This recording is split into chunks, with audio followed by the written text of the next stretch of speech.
Welcome to the show, and what a complete load of shit we've got for you tonight. I used to laugh at the idea of a woman prime minister. John, you can ask me questions if you give me notice. There's no time necessarily for manners. Doesn't give my opponents much time to run. I'm responsible for introducing the concept of MMP by accident. They hate the system. I used to call the old culture the concrete playground. Poets in this country have always been the smart ones. I've been performing since I was born. I can smell the uranium on it.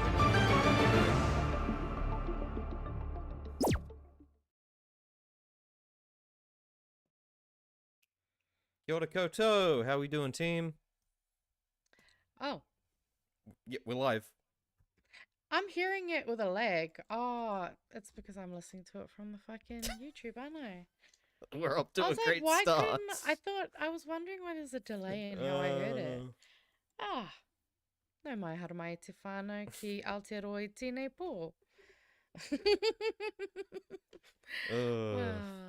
Goodness Always gracious. fun. Always Yep. fun with We're the getting better, technicals. guys. We're getting better. I think I've fixed the clipping issue that I would have had. Someone tell me if it's good now, but it should be all fixed. We figured that out. It was essentially thanks for the flattering words with the intro, guys. Thank you very much. It's still work in progress. I'm going to tweak it, but I'm a perfectionist, you know. It's so. much more together than I was right then. So you know what? Thank you. It's fine. It's It, fine. you know, it gave us time to stall. So is that pre-start bumper. It's Right. I love the pre-start bumper. That's such a good one, eh? It was a freebie. I I'm feel gonna like make the boys custom need something like ones at some point for us, more Aotearoa tonight branded. But for now, those temporary ones that I found online, they'll do. So No, I mean, it's still giving bisexual lighting, which that's the most important part. that's the most important thing. All right, welcome back, guys. We're glad to be back. We've had a bit of a break. Audio is great. All right, thank you. That's Coming all back right. We're strong. figuring things out. It took a bit of a hiatus whilst I was on BHN for 2 weeks in a row, but that's now over and done with until the next time. And Yes. yeah, we've got some stuff in store tonight. Probably a shorter Sure do. show than the past couple of shows, I expect. We've got a bit more of a Yeah. deadline to meet. Yeah, we got to be finished by the time. So like 9:02 is probably our cutoff time. Oh no, I started out without the bandana and glasses. I got. Oh yeah. I got wow, the smart broken glasses. the illusion. How about that? Oh, I don't know. Those are giving Jeffrey Dahmer. Oh, for fuck's sake! All right, then I can go the Elton John. How about those? You know what? I much prefer those. Yeah, Elton John. Those are pretty good. It's made your hair blue. Oh, of course. It filters out the Color. red. Yeah. Yeah. That's So you got kinda blue great. hair, and actually it works. You know. I mean, I have had blue hair in the it's past. working. Yeah. Problem is, blue hair is just harder to get out if you want to change it, so I try to avoid it. True. Remember when they did like the blue raro and stuff like that? Remember that? Oh yeah, like you'd get like the blue raspberry, or you get the colorless ones, like colorless raspberry. Yeah, but that wasn't as fun. Colorless isn't fun.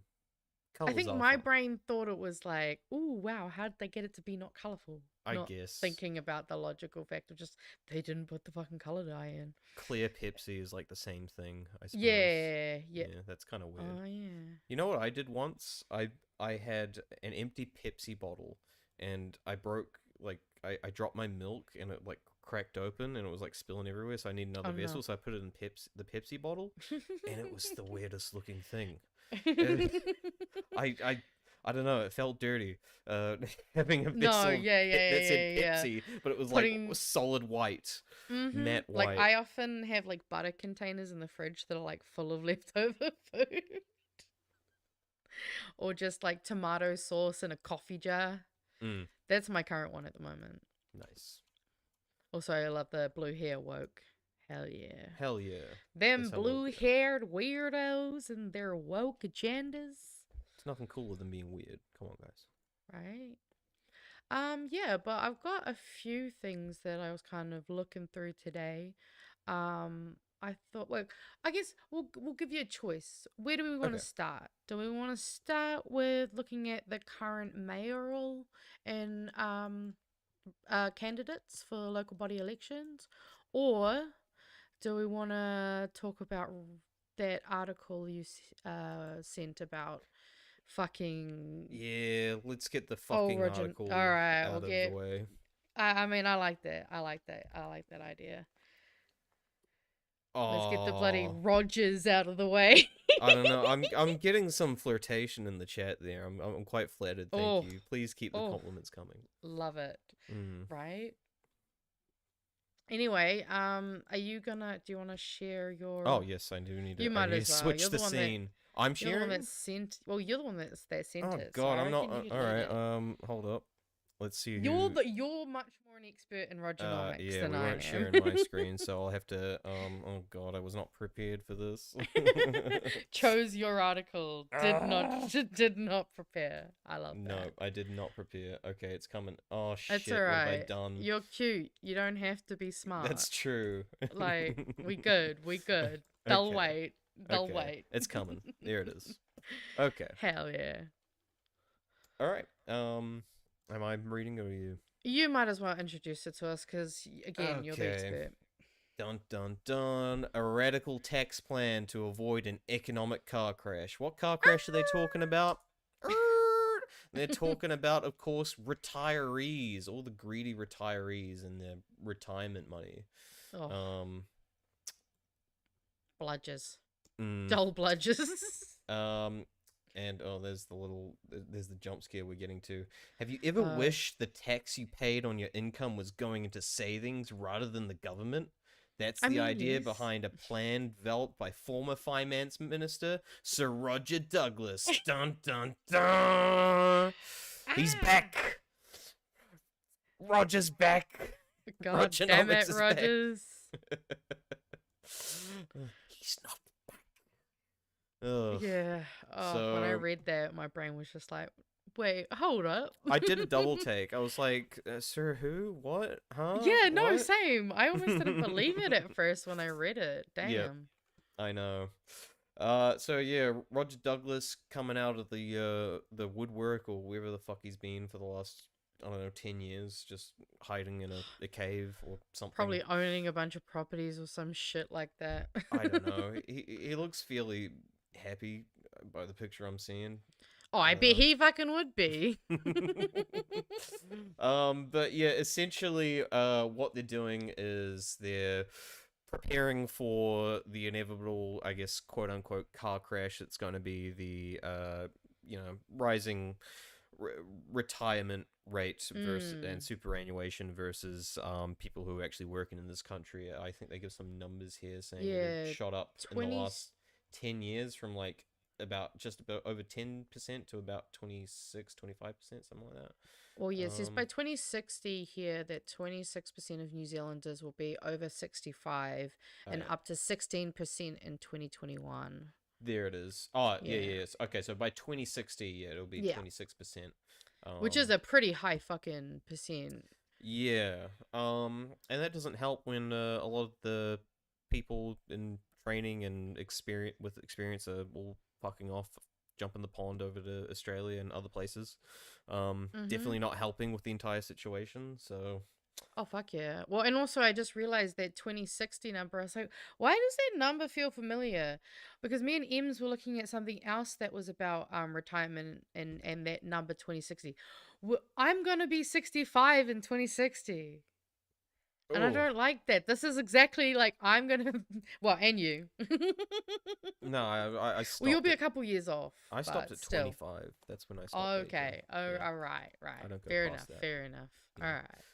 As long as you stop counting, it doesn't matter after that. Honestly, valid. I'll give you that. I'll give you that. I'm young at heart, guys.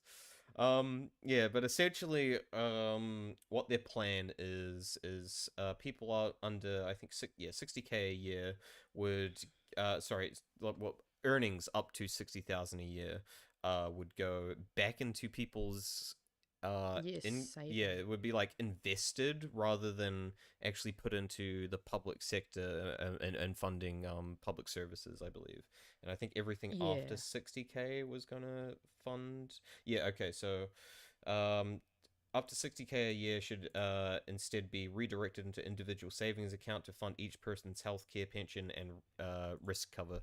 So essentially, the plan is to say bye-bye to public pensions and public service, healthcare, that kind of stuff, and say it's all on you and you're going to save, and it's going to be based on how much you earn over your lifetime. And I wonder who's going to benefit the most from that. Yeah, well, I mean, because it says here that according to the model, an individual could save around $21,000 annually, 9,450 into a health account, 7,350 for superannuation, and 4,200 for risk cover. But I mean, to be fair, what you just said there also just goes into the kind of, I feel like I remember when KiwiSaver was first kind of, I guess, brought up, because I remember like I was quite young when KiwiSaver came out, but I still had a KiwiSaver account from quite young. And I remember them just basically being like, this is going to be your equivalent of your retirement. Like, this is, you're not going to have the super by the time, and which is like, all the signs are pointing towards looking that. more and more the case. And that's KiwiSaver's like, I guess maybe a slightly better, I'd have to compare the two, but like a slightly better version of the American 401k, which is like their alternative to like Medicare and shit like that, which is all being cut now. And apparently, I think with the recent fuckery that all went on with Trump, I heard 401k was crashing and all that stuff, because that was like directly tied to like stock markets and stuff. I don't think they have as much control over those things as we do with Kiwi Bank, but look, I'm not honestly that informed on it. But last I heard, it was not looking good, and that was all stuff that came out in Reagan era. I believe that was 401k came out then. So pretty much same neoliberal stuff that was actually in my Atlas presentation, the Reaganomics era, which is, I guess, more or less inspired Rogernomics and shared a similar name because of that. So yeah. And I mean, it's fucked that we're seeing all these things too, because I mean, we just saw that they've halved the contributions. So now this essentially retirement fund is going to be I think what they said, someone who started now will be lose about $66,000 over that time. Like it's very fucking frustrating, I guess is what. Yep. Not necessarily the route I'd be taking, but it seems to be favored by it's championed by more than just Roger Douglas. There's a couple more.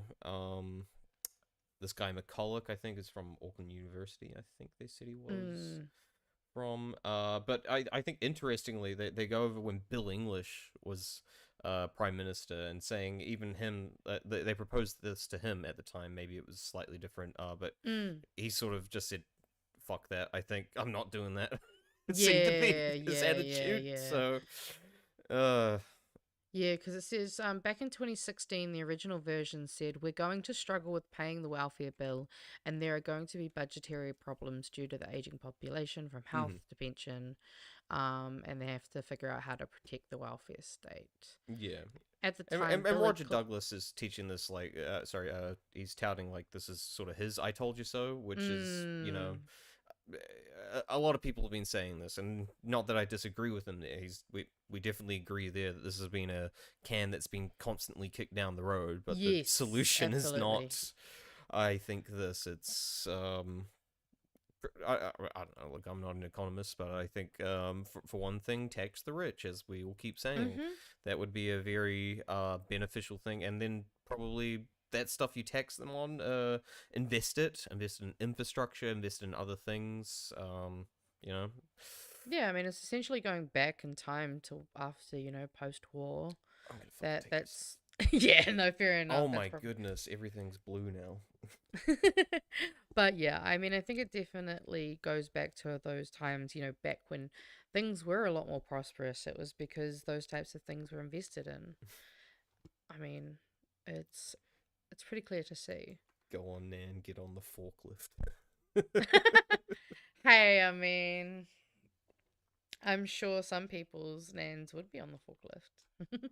I mean, yeah, well, mine would have liked to be on a forklift at some point, I think. I mean, I come from a family that have worked in like trucks and delivery and stuff, so my family are, they hoon. fucking doing doughies and shit with the Hell yeah. forklift. Now my brother gets paid in Australia mad fucking money to do like okay, so my brother's in Australia, right, doing forklift driving, and he's getting paid like approximately like $30 an hour base rate. But then if he works, so say your work day is longer than 8 hours, for every hour above that, he gets paid like $45 an hour. Oh.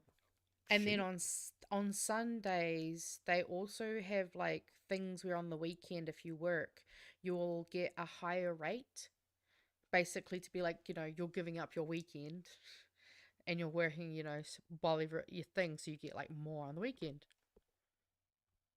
It's crazy. All right. The amount of money. Anyway, that's enough talking about that bullshit. I don't want to talk about this guy for much longer. Fucking, he occupies enough time in my mind. I'm sure someone will get Craig to probably talk a bit about this. Say like, surely this week. I'm hoping on Thursday. That's what I've been hoping for a while. I've been wanting to hear Craig's potential solutions to superannuation problem, like what he proposes would be. It's been a question for a long time, and it's even on like the left side of the argument, you don't really hear people talking too much about solutions. As far as I'm aware, it's been one of those things. Just everyone keeps kicking the can down the road. It's a big fucking problem. I'm curious if because I mean I know Craig does Substack. I wonder if maybe we should add him on Bluesky and be like, hey, can you give us if you've got the time, please sir, please. Yeah, look, if it doesn't get covered this week, absolutely, I think we should reach out to him and maybe get his thoughts. Would be fantastic. It'd be awesome to see, like, it's essentially an alternative budget style. Except budget. Craig Rennie edition. I love the sound of that. Absolutely. All right. Yeah. Have you got anything else? Have you got anything queued up on your monitor? I do have the next one we can go into queued up. Don't worry. All right, I can share my screen. So I'll switch over your screen once you're ready. Yeah, go for it. All right. Doing it now. Choo. Doing your mom now. Doing your mom. Okay. Don't make me go into echolalia. Okay. But so I was looking over today this article. I actually saw it I think last week, but I haven't had a chance to really go over it and have a look. But yeah, so nominations are now open. So how are the big mayoral races shaping up? So I thought we could just have a look at this and kind of see what candidates we've currently got, like, that we know are in the running. It seems like there's quite a lot of spots open. Seems like there's some big gaps in certain areas, so it'll be interesting to see. Because, I mean, most people who are wanting to go forward would likely have already put their hat in the race, but, I mean, there is still time. So, apparently your current deputy mayor in Auckland, yes, she has said she'll not be going for mayor and will support Wayne Brown. Yeah, I think she said that a couple of months back. It was a speculative thing. Like, is she gonna run against him? It seemed like it was possible. Then she ruled it out fairly quickly after that started getting reported. Well, I think her son also registered the website desleyformayor.co.nz. Okay. So it seems like the son was like pretty, and I'm assuming that's probably what also would have fed into the rumors and speculation. I mean, maybe she was going for some kind of deal. I don't know if you can make deals like that in local government, but look, maybe she'll get like another kind of position. I'm not sure if they have things like portfolios and stuff they can give to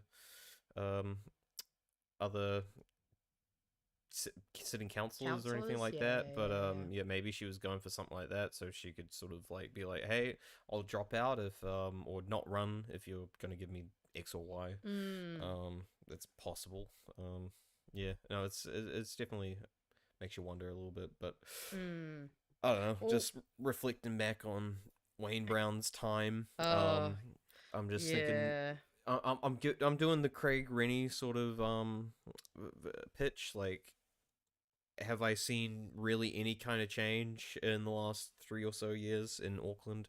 Not that I can think of. In fact, this from the well, I remember pretty recently after he got in, there was the big flood that happened. Yeah, and wasn't he like not even in town when he was in town, I think. What happened was essentially he was, and this has been proven from like memos and stuff and emails that went around during the time of the flood. It was, I think, after it would have been declared an emergency situation too. He was more focused on getting his iPad fixed. He wanted a member of IT staff to come around and fix his iPad. Wow. Rather than him actually focused on addressing the emergency situation that was going down at the time. Old man needs tech support. Wow. Yes, old man needs tech support. Yeah, and maybe he was trying to watch videos to see how bad it was. Maybe that's his excuse. Yeah, or needed to send emails because he can't see on his phone, so he's got to like type it out and take photos with his iPad. There's plenty of things like trails and stuff that were all blocked off and ruined during that time that have probably got another smashing during other weather events as well. That basically, last I checked, when I was over at North Shore and stuff, because there's a bunch of cul-de-sacs, and they're the only way to get, like, without going all the way up like a hill, going like kilometers around just to get essentially your neighbor, they're all connected by these mud tracks that go around sort of the coastline. Okay. And that they were pretty much just eviscerated and cordoned off for like the longest time, to the point where the locals just started going fuck it and just removed all the blockades and started clearing their own way, making makeshift track, because they're like, this is never getting fucking fixed. No one's coming around, no one's fixing it, and this is like just a big fuck up to, if you're a walker around there like I was, it was just a big fuck up to your day if you need to get anywhere. I mean, those things are important, but I mean, I'm not surprised that, in fact, you know, I'll do a quick, just a little quick example actually, now I think about it. Here, I'll go back to my screen, if we go to maps, I'll show around where I used to live. I'm fine doing that, it shouldn't be a problem. Yeah, dox your old house. It's exactly. Fine. We want Island Bay Road. I was gonna say there's an Island Bay in Wellington. No, Island Bay Roads. Yes, So I was over here, and so this is a hill, by the way, and this goes all the way, and it's a steep hill. That's how you get out. All the rest are like dead end cul-de-sacs. So essentially, you see these trails here were like the best, most efficient way to like interconnect, and these were all blocked off. Wow.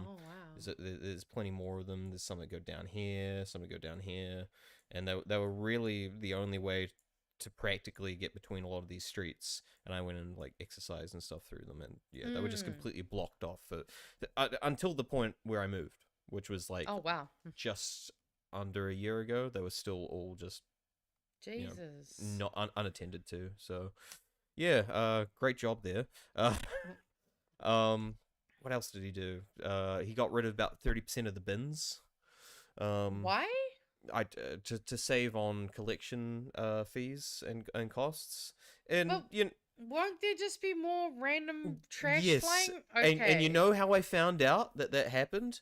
I was walking around, this is after I moved in the city, and I was walking around, and I was like, why are all the bins overflowing all of a sudden? And then I Googled it, and I was like, Wayne Brown gets rid of 30% of the bins. Not only that, they said they were going to go recycle them and stuff. They had dumped them. They just dumped them all in the middle of fucking nowhere, just a plot of land. Fuck? Yeah, so it was a pile of rubbish bins.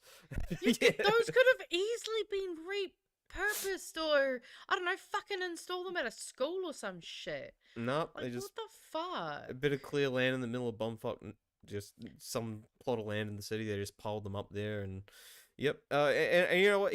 Maybe that could have worked. What I would have done is, you could have saved on maybe collections, but at least increase the capacity of those other bins just a little bit to compensate or something. Yeah. But no, just... It's ironic, though, because I know when I came to Auckland to see my Kim, so what, like, that was just going on 2 years ago now. I remember being like, "Oh wow, you guys actually have recycling and like all like the different bins in town, Yep. which like we don't really have here. Like I know I can go to say like a Z petrol station because they often have them, but like yeah, it's always bothered me that we have heaps of rubbish bins around Wellington, but we don't really have a lot of actual recycling and all of that. So I remember being impressed with the fact that that's what you guys had. I guess though not so as impressive now since they've gotten No. rid of a fucking bunch of them. Yep. God So yeah. damn it. Yeah, well, this is actually why I'm kind of excited about. Well, okay, I'm not excited about one of the candidates or people who are running. So it's Ted Johnson from the New Conservatives. Also a councillor called Richard Hills. He's potentially going to be one. Oh wait, no, that's right. He officially ruled himself out. Oh, okay. I was gonna say I don't know anything about him. I believe Ted Johnson ran last time. But the one that I'm quite interested to see is Kieran Leone. So she is from what I've kind of heard and seen, she's kind of the main candidate to run against Old Brown. Old Brown. I mean, well, to be fair, you got Old Brown, you got Young Brown. There's the two Browns if you're talking politics right now. But yeah, so she's a councillor at the moment. And so it looks like she's going to be going against him, which is going to be really interesting because obviously, you know, Tamaki Makaurau can have quite a bit of, you know, like, well, I mean, I know that the local MP was Takutai before her passing. So, you know, there's quite a liberal, I guess, community in Auckland. But then also Wayne Brown is still somehow the mayor, so like there's also that. So it'll be really interesting, I think. Well, it might have partly gone into sort of attitude during the last. He was being very tough, like I'm Mr. Fix-It. He talked big game, which I don't think's really reflected through to actual, you know, it's not really been reflected in any change. I think most of the people who might have voted for him would have seen. Possible maybe there was a spoiler effect there too, but I'm pretty sure Alfeso was pretty close to beating him. We should probably look up the. Oh yeah, actually, I kind of didn't think about that. Yeah, I might just go see what the results were. But yeah, you know, he was very like, I'm gonna be tough on the CCOs, council controlled organizations and stuff like that. Because they were getting out of line. All that kind of stuff. He was going to save everyone money, and I think probably a lot of people are probably sitting there going, I don't feel like I've saved much money.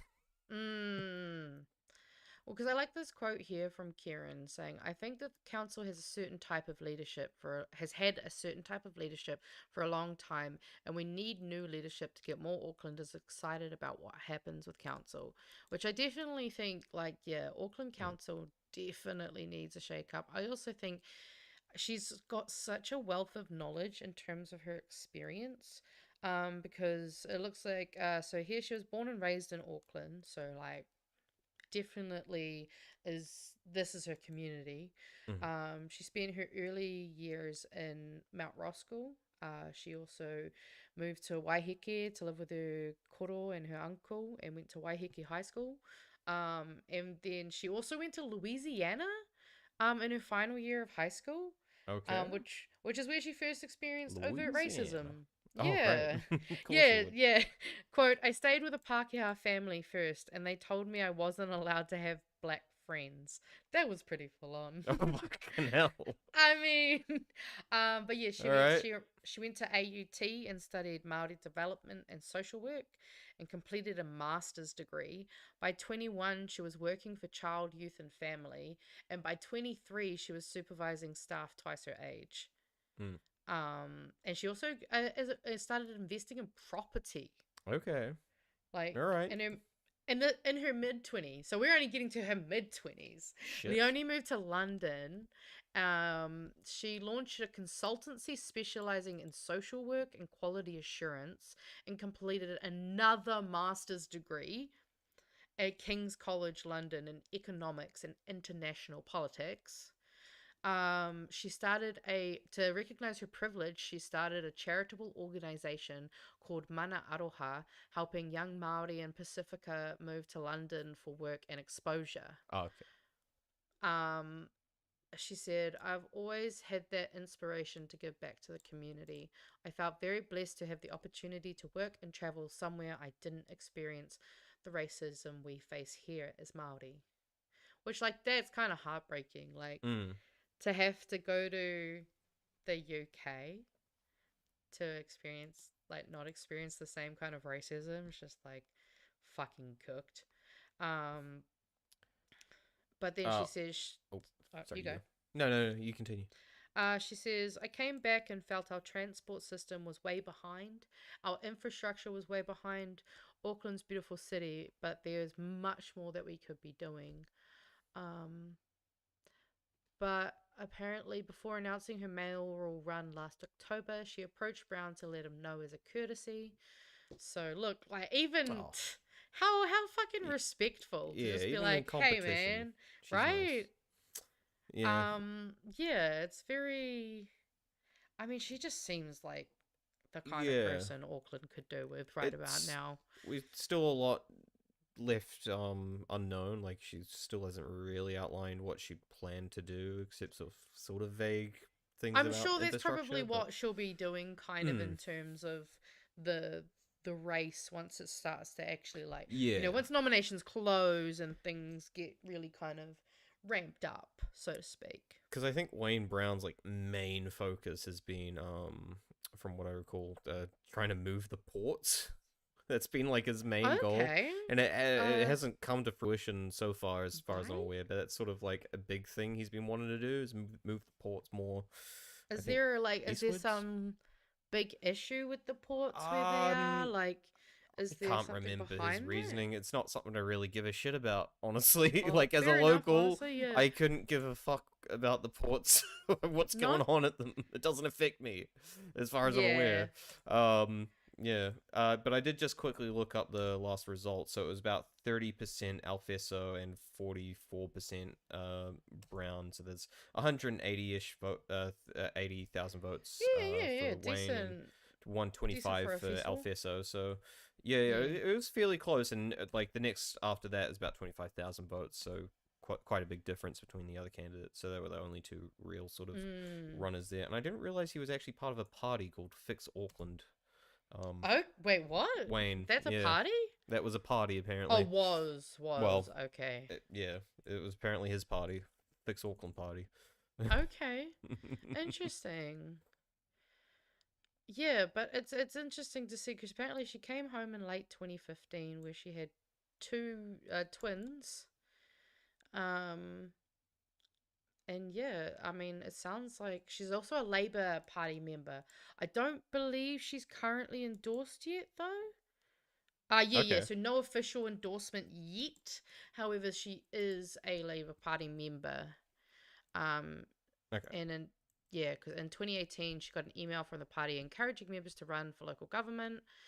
And yeah, she put her hand in the race. She was elected to the Waitemata local board under the City Vision ticket and served as deputy chair in the first half of the term. So it's going to be really... I mean, I believe, too, that if she was... that's right, it says here. Leonie ran for Auckland Council in the Faux ward on the Labour ticket, narrowly beating incumbent. She became the first Wahine Māori elected to the council since 2010, since the 2010 Super City merger. And I believe if she was to win the mayoralty, she would be the first Māori woman to ever have the mayoralty in Tāmaki, which would be pretty fucking huge. Yeah. And honestly, I'm just really excited about her because she seems like a really good candidate. but also she's sounding fairly down to earth at least.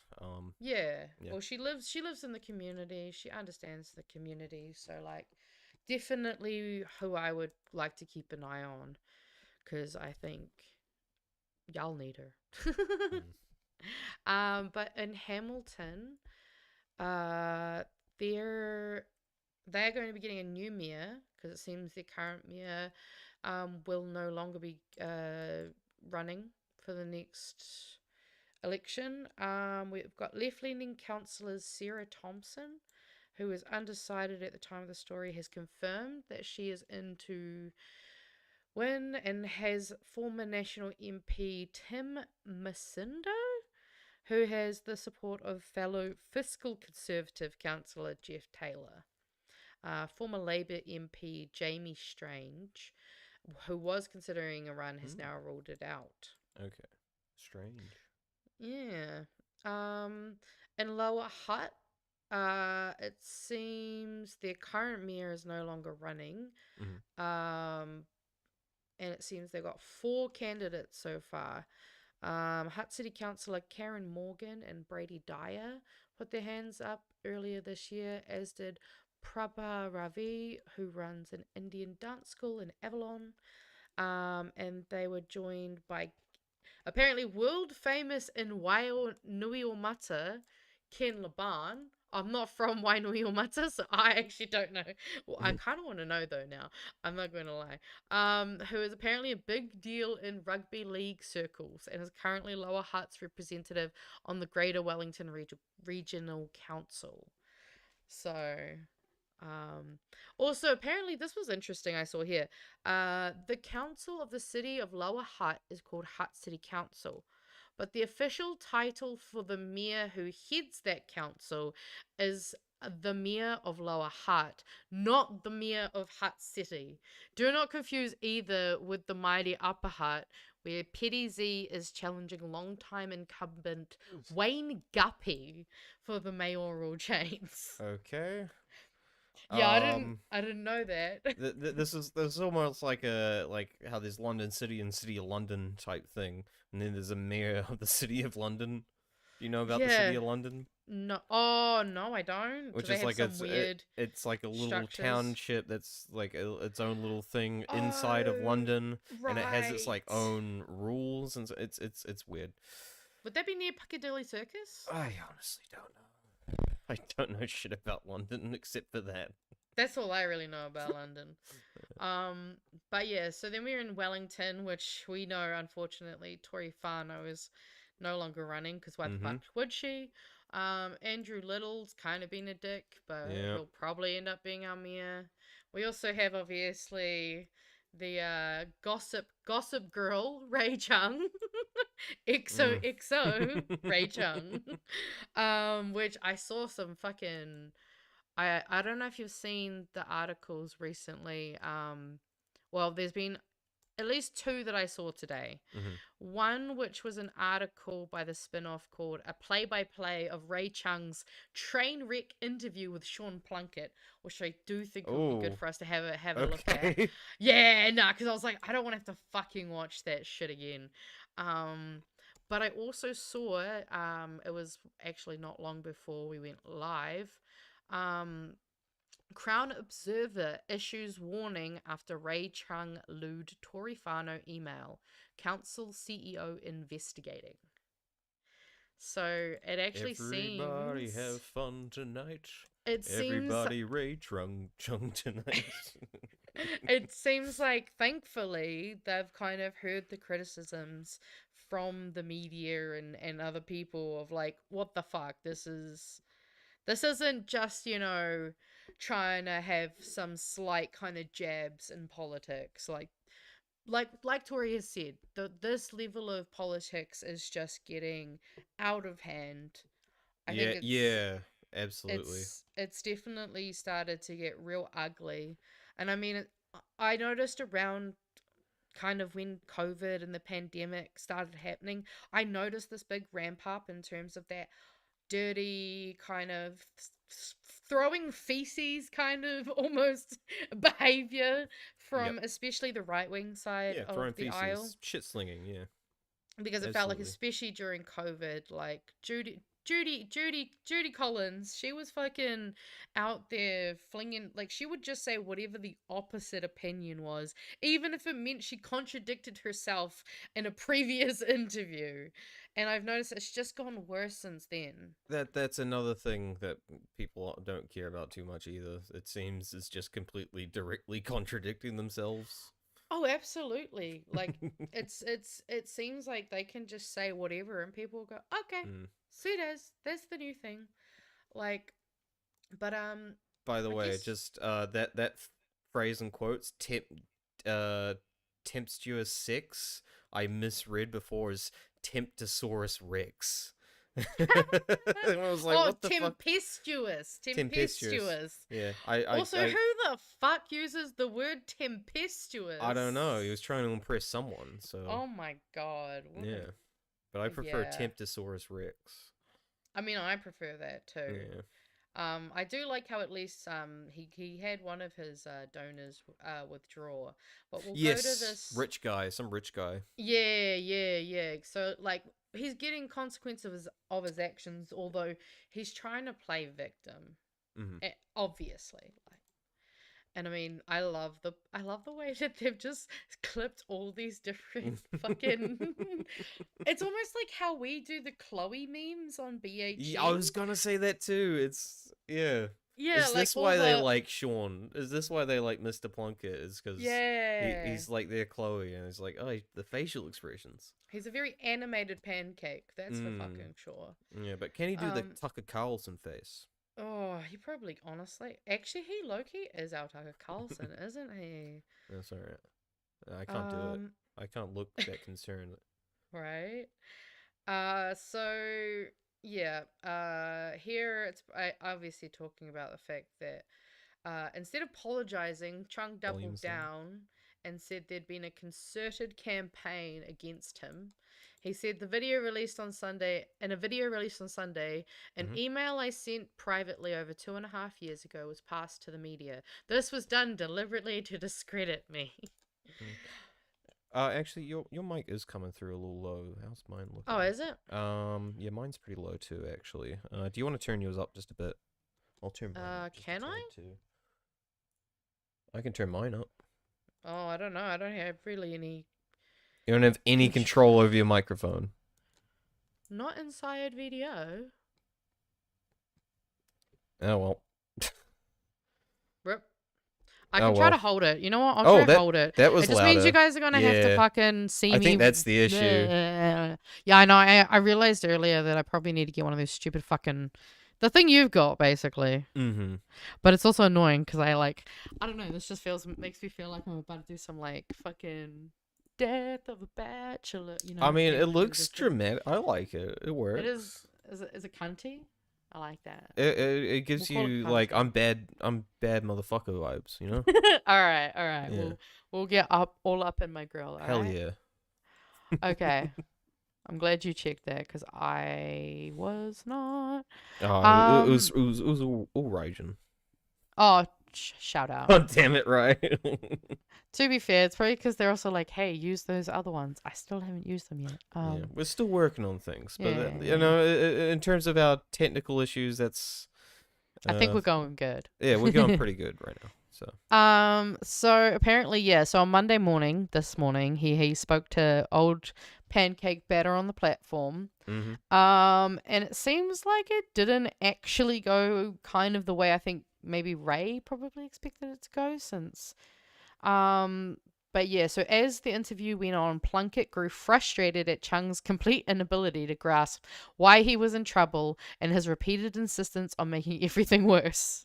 Which, like, you know it's bad if fucking Sean Plunkett is telling you, like, hey man, I think you might be wrong, or I think you've got some issues. Mm-hmm. It's, yeah. They say here... This was a little mean, wasn't it? Coming from Sean Plunkett. Right? It was 17 minutes of mayhem and majesty. Here's the lowlights. Quote, "It sounded like you've had a rugged week." Plunkett begins, lending a sympathetic ear. "I have had a very rugged week. I have never had so many days in a row like this," Chung replies. Joel McManus tells me you're a windbag and you've never been fit for office. Have you seen the spin-off's piece this morning? It's pretty remarkable.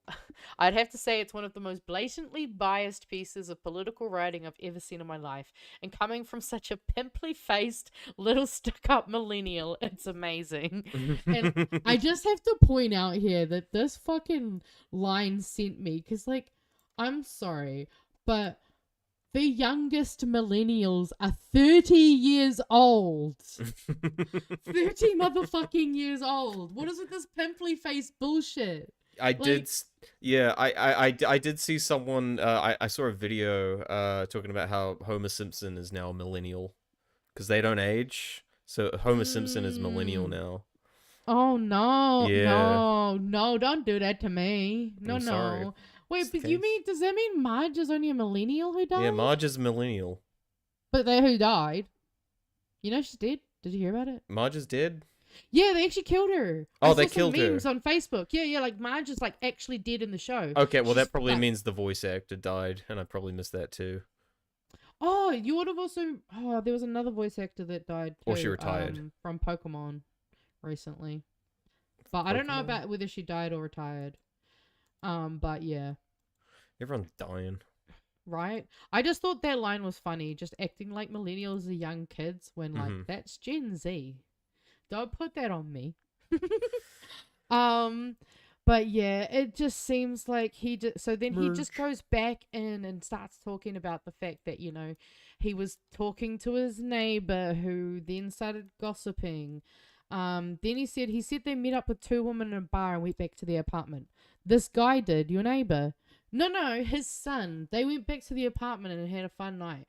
Plunkett can't resist calling bullshit. It seems odd that your neighbor would come up to you and say, "Hey, my son scored the other night and here are the details." Which, you know what? I'm with you fucking for once, Sean. He's doing some good interrogating interview. That's, you know. No. I wish he was more, he was this more critically thinking when it came to, like, the Bussygate situation or something like that, you know? Yes. No, absolutely. Then Ray's brain seems to short circuit here. Well, it was nothing that I expected.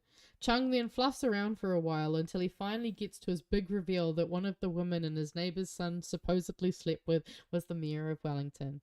Ray, what's wrong with that? She's not married. Hell yeah, far now. And this is another dub from Plunkett. At first, it seems like he's playing devil's advocate. Then it becomes clear that he's genuinely exasperated.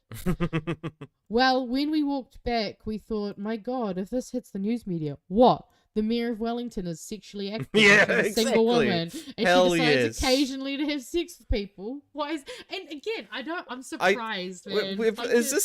Is he, like, dual personality and he put the wrong one on today? Like, nah, it's that libertarianism in him is coming out right now. Yeah, but why doesn't that apply when it comes to, like, fucking trans people and shit? That's what I don't get. Like, this should be, like, the same thing. Doesn't fit his agenda. He likes to be a contrarian, you know?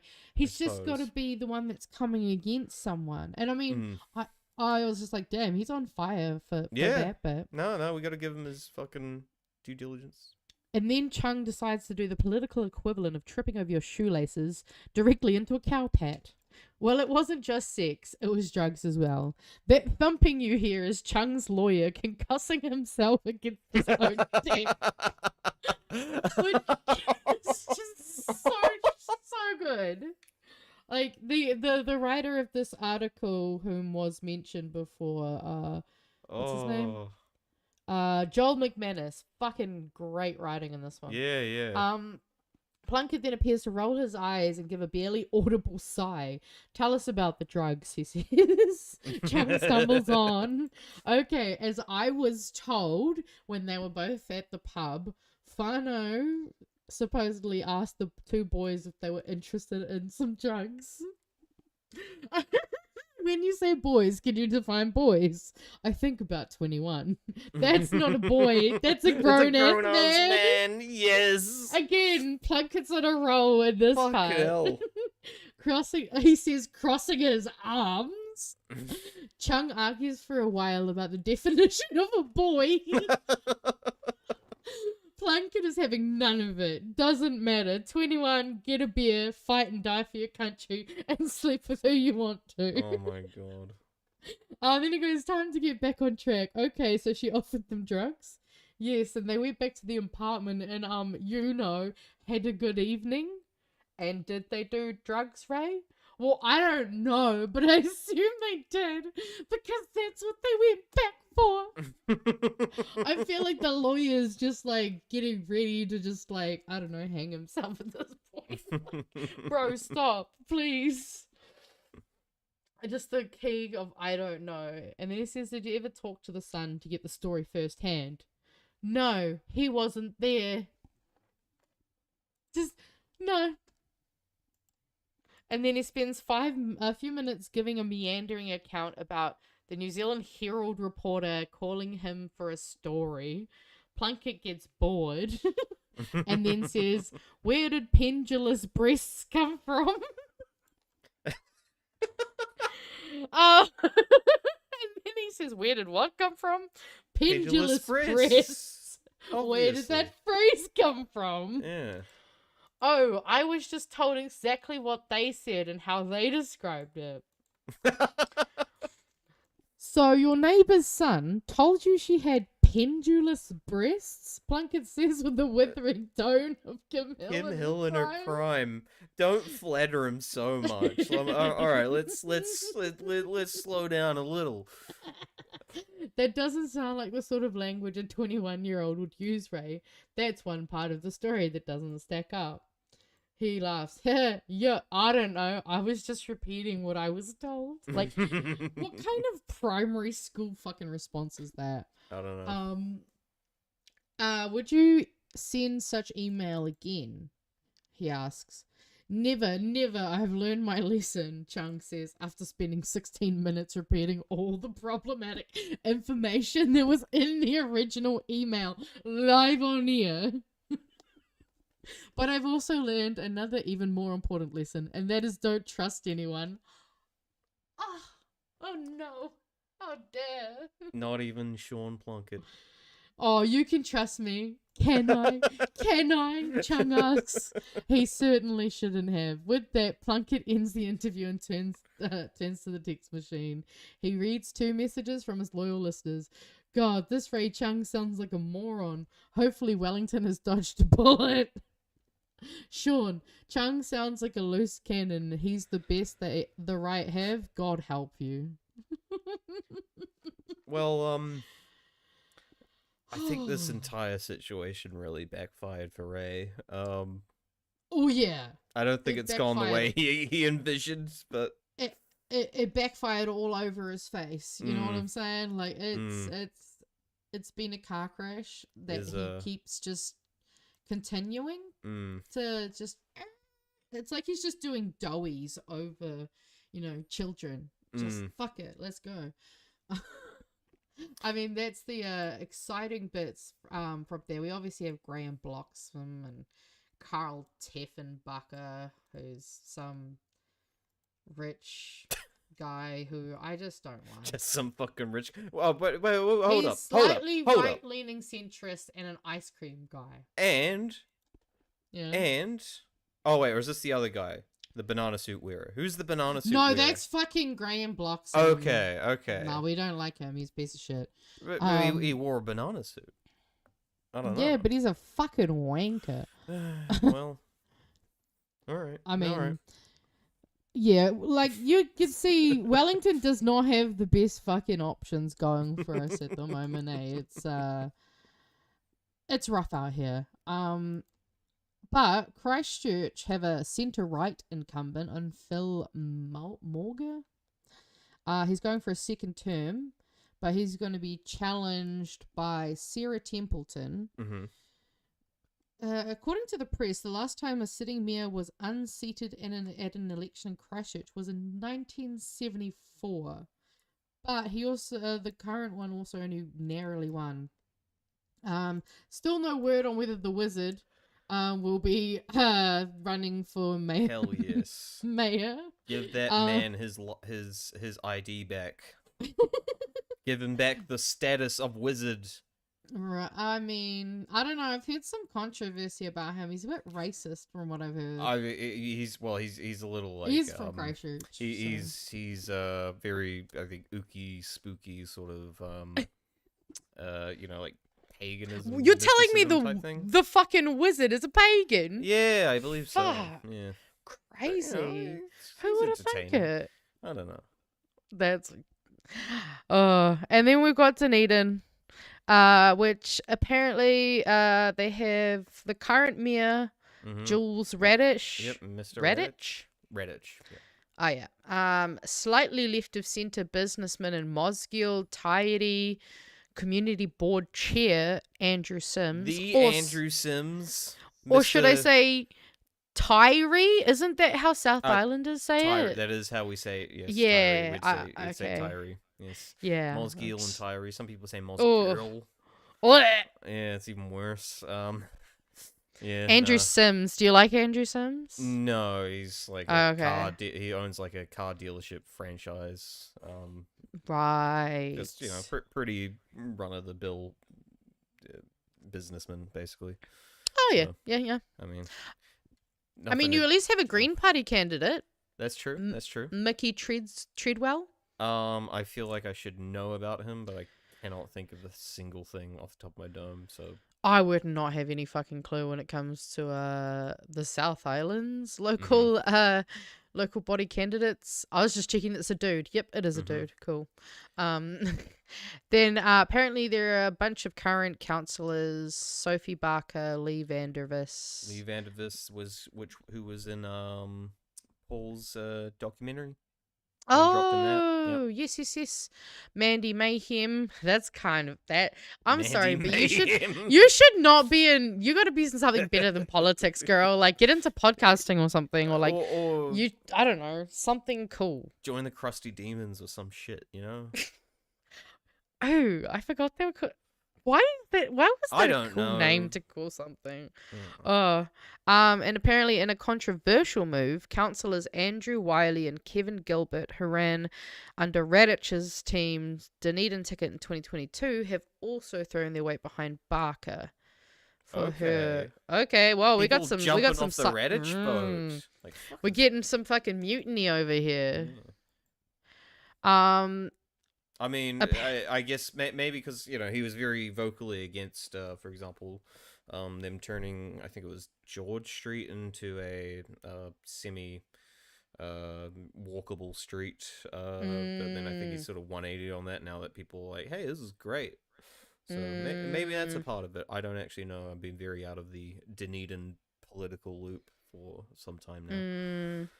Also, just loving the comment, Vandervis pump rules. That's good. That's good. But yes, and then they've got a little bit here down. Here's a non-exhaustive whistle stop tour through the rest of the country. You got Councillor Anne Court is taking on Moko Tepania, aka New Zealand's most popular mayor in the far north, or Whangarei. Mayor Vince Kokorulo is facing a challenge from Marie Olsen.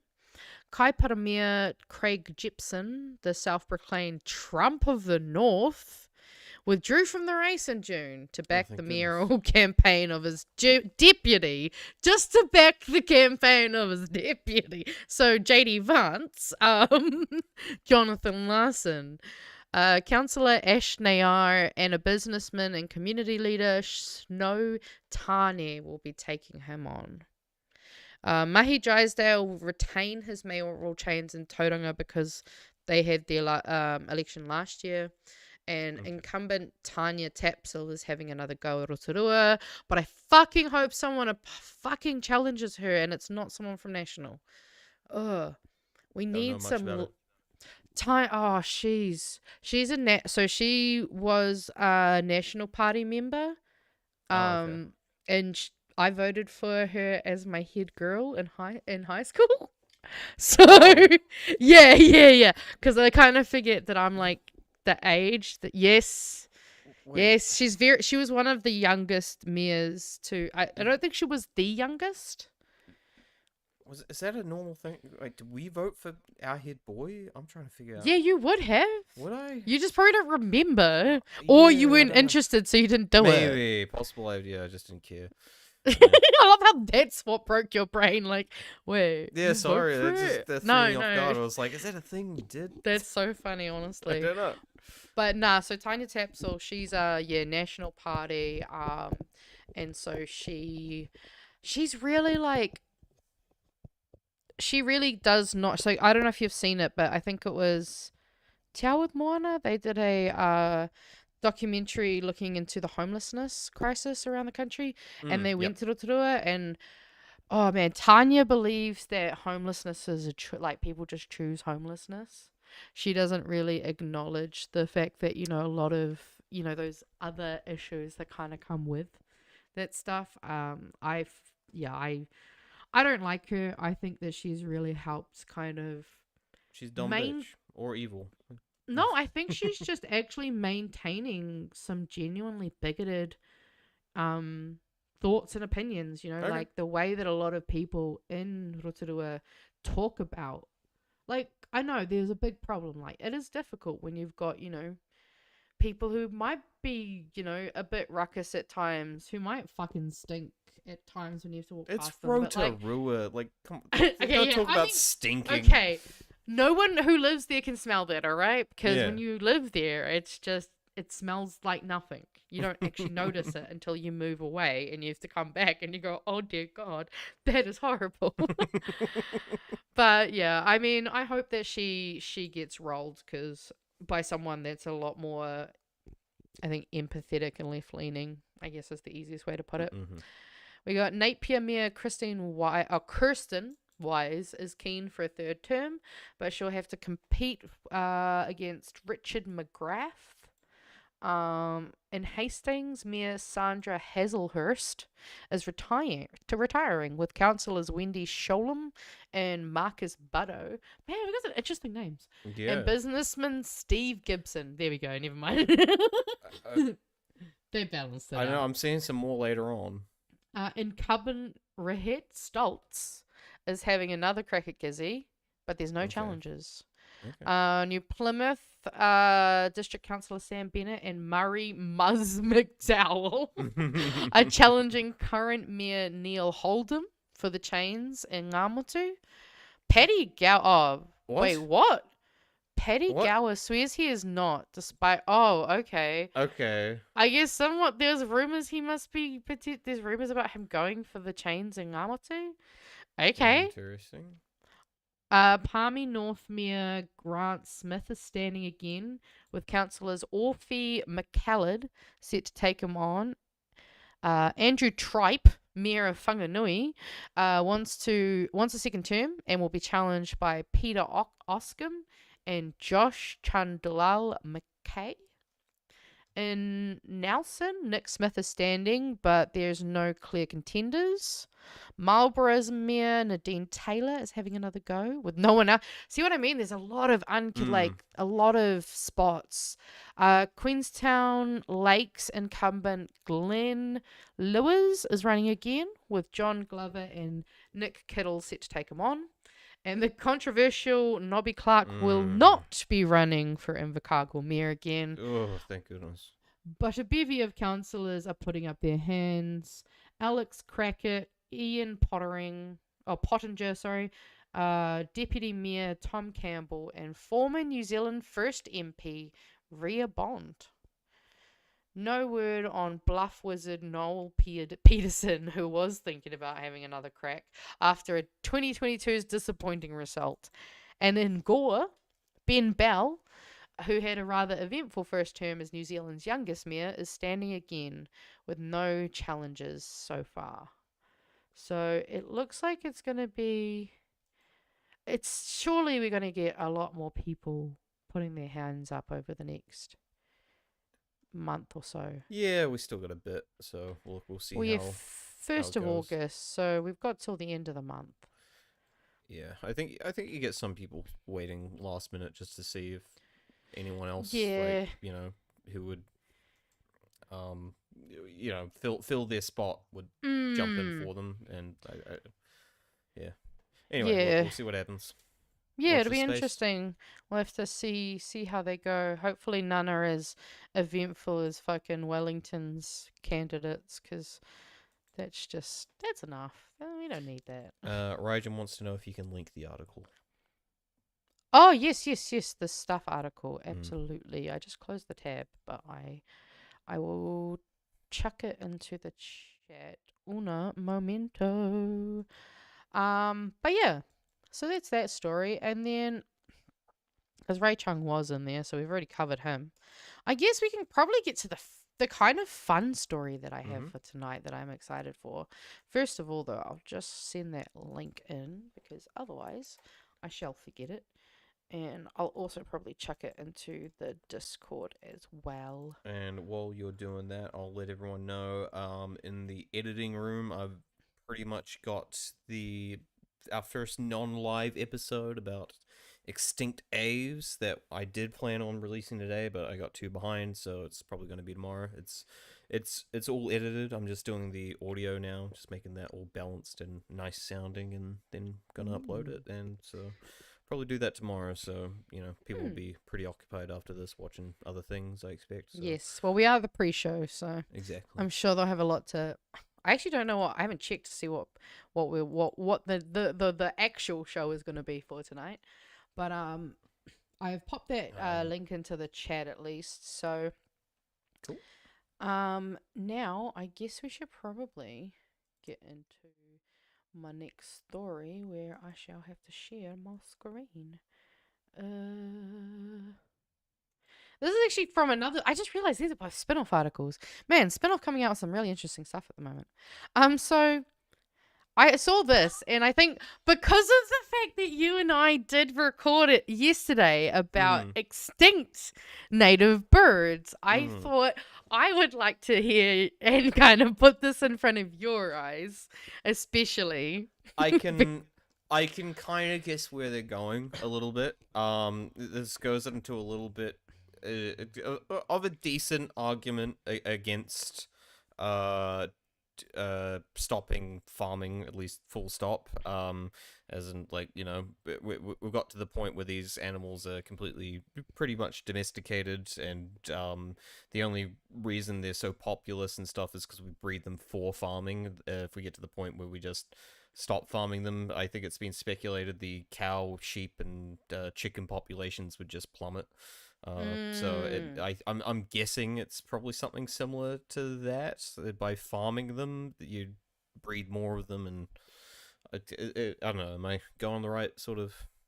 I mean, path? So there's one main path that is that they could, if you think about this from more of a revitalization of past tikanga, Okay. because obviously, prior to colonization, birds were a big part of Maori diets. And so, there is basically an argument here of that if it's time to rethink our conservation model and consider restoring tikanga-based harvesting to help save the bird. So yeah, prior to colonization, native birds ruled the land, and Aotearoa was cloaked in a dense, abundant forest teeming with manu. Joseph Banks, the botanist aboard the Endeavour, even wrote the following in a diary entry dated January 1770, as they were parked offshore from Tōtaranui, Marlborough Sounds. This morn I was awaked by the singing of the birds ashore, from whence we are distant not a quarter of a mile. The numbers of them were certainly very great. But that's just one man's diary of the first encounter. It's a drop in the ocean compared to the vast Mātauranga Māori and deep scientific ecological knowledge developed over hundreds of years of sacred symbolic relationship. Kiriru, also known as kuku, are an essential part of our forest ecosystem, with a slightly larger cousin on Rekohu, Wharekauiri, Chatham Islands, called Pārea.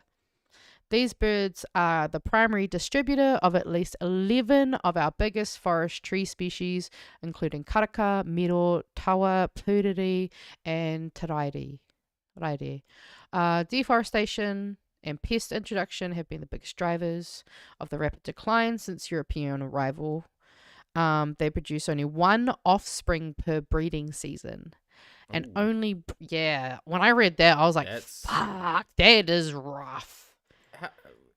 I guess they breed multiple times, so I was going to say, how have they not been declining forever then? But no, it's not like they just give one child and that's it.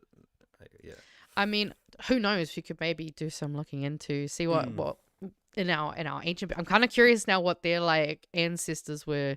Was there a giant kiriru? I need to know this. Yeah, well, now I think about it, actually that's something that didn't really come up in the episode at all, but didn't come up in my research either. Was breeding of any of those species, which is something I'm gonna have to keep an eye out for. Yeah, we'll have to look into that breeding. Look into that breeding. We'll do an entire episode on breeding. Oh God. While there are some success stories over decades of well-meaning efforts, kiriru population outside of pest-free sanctuaries is not fast enough to overcome predation and competition from cats, stoats, rats, possums, and even minor birds. Once so plentiful they could block out the sun as they flocked in hundreds, the protection of kiriru requires a radical transformation. If they die out, our forest will forever struggle to regenerate itself, because they're the ones who help plant all of it. So this solution being a lot of the time it goes through like the seed, like they'll be necessary for rejuvenating a lot of plants. Like some plants have literally evolved to get eaten, and then they're basically pooped out and fertilized. And that's how we almost lost the avocado because because they're too big a seed for them to be kind of easily pooped out. And who saved it? Who saved it, Mage? Oh, I can't remember. It was the Aztecs. We can thank the Aztecs. Of course. Aguacate. But so the solution that they kind of put in here is a carefully managed kiriru repopulation program that flips conventional conservation on its head, and their goal is that through this program, kiriru once again becomes so abundant that it is no longer controversial to eat them. Phase 1, establish or partner with secure breeding facilities, large aviaries, or pest-free sanctuaries dedicated to kiriru reproduction. Phase 2, secure breeding facilities. Oh God, I think they're called brothels. Yeah, but no, that's not very secure in my opinion. Oh, I guess a fertility clinic. There we go. They're pretty secure. Fertilize me, please. That's a different podcast. Phase 2, focus entirely on population recovery. Every single bird produced would be dedicated to boosting wild populations in predator-proof areas. Tree planting and pest eradication efforts will ramp up across the Motu. Phase 3, once healthy population targets are met, introduce tightly regulated tikanga-based quota systems, allowing 1 to 2% of kiriru to be harvested for ceremonial and customary use. And then it goes into saying kind of like why eating kiriru could save them. Kiriru were and sometimes still are a highly prized food source. By the 1860s, laws began to control hunting activities. From 1864, hunting seasons were set in certain areas for kiriru and native ducks. In 1865, the Protection of Certain Animals Act prohibited using snares and traps to catch native birds, meaning that shooting them became the only approved form of hunting. This restricted traditional methods that had ensured an ongoing food supply for whānau, but allowed Pākehā to continue hunting kiriru as game, which I just love the difference here, you know. One people are like, oh, let's just hunt them for fun, and the other is like, hey, we're eating them, but that's part of a symbiotic relationship, and we're not just gonna fucking shoot you for funsies. Yeah, and it sounds, well, I guess previous theory out the window, because you wouldn't be able to breed them like chickens just based on their breeding frequency. Yeah, you get one egg a year. It's not going to work out.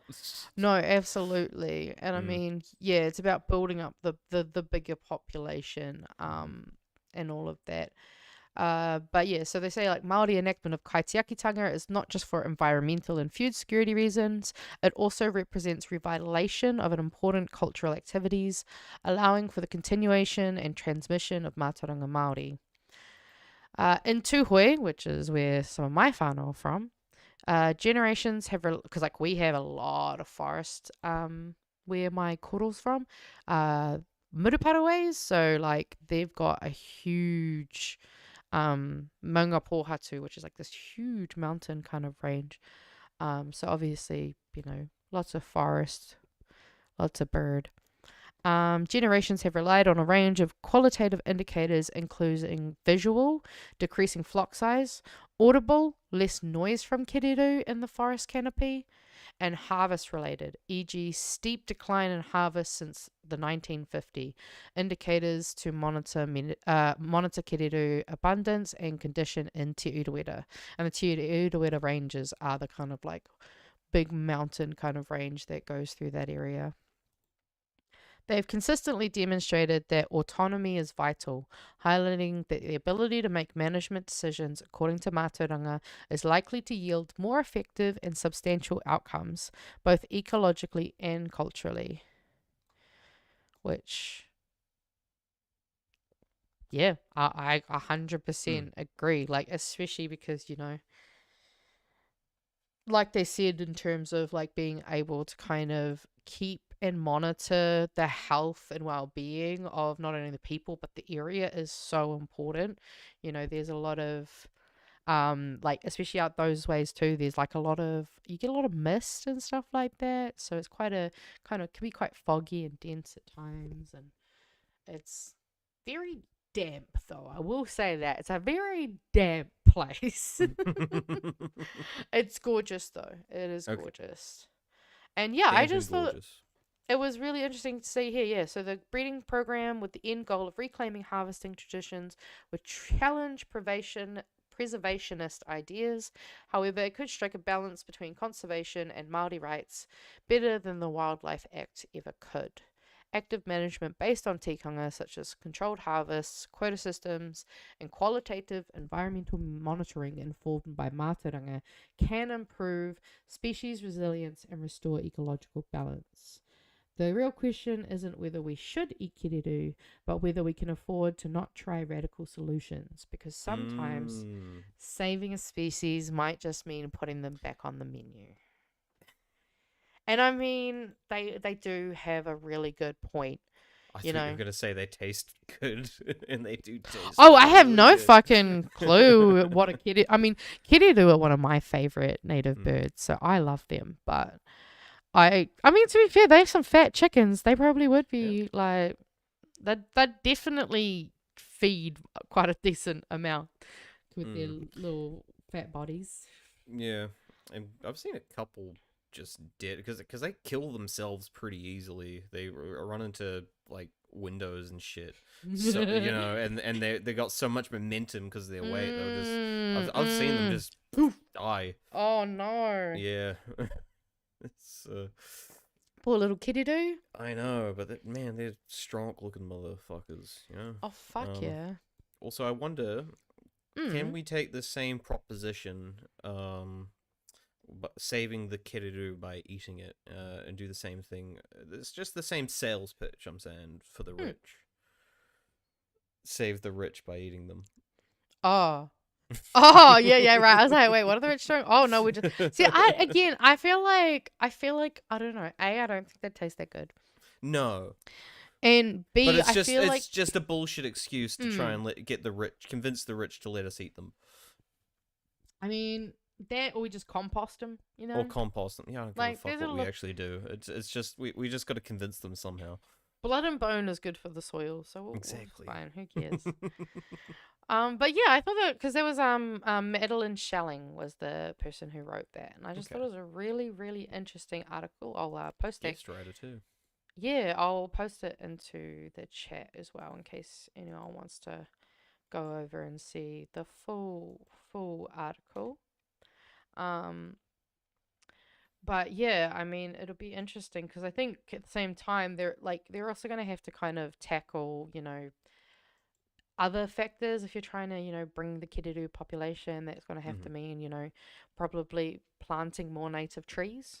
Kind of giving them the environment in which to flourish rather than just try to breed them hard enough so that we can end up with a population that can be eaten. But I think that kind of goes with that tikanga based, is that it's all about how everything is going to work together. So it'll be interesting to see if anything goes anywhere with that kind of thing. Like, I do agree. I do think, like, we are at a point where radical changes need to be made. Yep. Like, we can't just keep going, oh, maybe we should, because, like, I swear to God, it feels like the fuse is getting very small on the bomb. It's the discussion everyone's having at the moment. It's one of those times, It seems to happen every 100 years or so. People are just sick of doing the status quo, and they're like, we need radical change. Right? Fucking revolution time again. Also, I totally just came up with a joke. Mm-hmm. It's KFC. Kiddo fried chicken.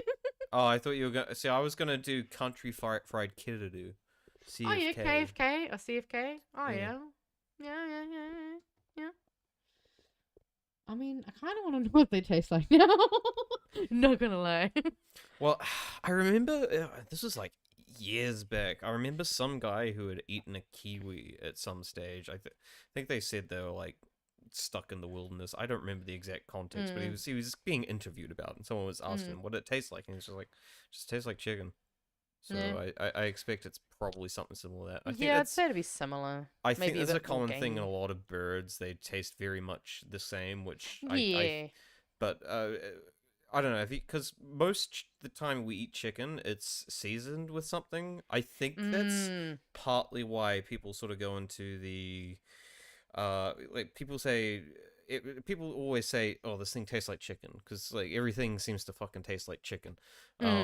It seems to be a very common point of reference, but I think it's more the reverse. It's like chicken tastes like everything because it's very bland. It doesn't taste like much. If you've had unseasoned chicken, it's not a very tasty, kind of like how fish meat. Can be kind of like a little. It takes on other things. Exactly. Well, I don't really eat fish, and I disagree. I think it's got a pungent, very... Depends on the type of fish, honestly. It really does, fish. yeah. Yeah. Because, like, I'm very fussy when it comes to my fish. Like, as someone who doesn't like fish, I acknowledge there are some fish that just taste like fucking nothing. Yeah, which is more the ones I like. I like that real white, the chicken of the sea. Yep. But yeah, it was a little interesting one, and I've got a couple of smaller headlines. I thought we could just have a quick look over. Yeah, I'll throw a couple. Yeah, because obviously quite a few that I've been. Oh shit! I just pressed the wrong button. My bad. So I think, where do I want to start? I think there was a bad one. No, not too bad. Oh, wait, no, there it is. Mostly just because I thought this was crazy, so I just want to quickly talk about it. So I saw this, and I went, what the fuck? Hawke's Bay man Ronald Whareapapa loses appeal against prison sentence for 100 assaults on partner. So he assaulted his partner 100 times during a very brief relationship, including while she was tied to a pole and gagged. He is only getting sentenced. So they were only together for 10 months. 10 months. That's 10 times a month. He assaulted her, including hitting her with a hammer numerous times and kicking her with steel cap boots, punching her hard in the groin and putting out a cigarette on her leg. That's like once every 2 to 3 days. And then the worst part is she was obviously so traumatized, because here it says the woman went to Women's Refuge and gave police an evidential video interview, but later retracted her allegations. Unsurprised. However, jury found, because obviously she continued to deny them, and then, however, he was found guilty on 11 of 16 charges. These were 5 charges of assault with a weapon and 6 of assault on a person in a family relationship. 1 of the weapon charges and 2 of the assault in a family relationship charges were representative, meaning they covered more than one incident. The judge sentenced him to 3 years and 2 months in prison. And then He had the audacity to appeal his sentence in the Court of Appeal on the grounds that the starting point used in calculating the sentence was too high and insufficient discounts were given for deprivation and disadvantage he had experienced in life. This motherfucker is trying to play the I've had a hard life. I was abused. Probably I was abused as a child. My parents modeled bad things. Like, and what? Yeah, and look, and that can absolutely be the case in many of these situations. But you know what typically doesn't happen? They don't let the person off because of that. If someone's abusive as a result of them being abused, like child molesters are quite often previous victims of child molestation. Yes, exactly. They don't get off the hook just because that's the case, unfortunately. Yeah, and I mean, because then they tried to say that he didn't take into account the way his methamphetamine addiction contributed to his offending. His lawyer tried to, his lawyer argued that a 2-year term of imprisonment with released conditions to address his alcohol and drug dependency would have been more appropriate. 2 years? The court thankfully disagreed and dismissed the appeal against the sentence.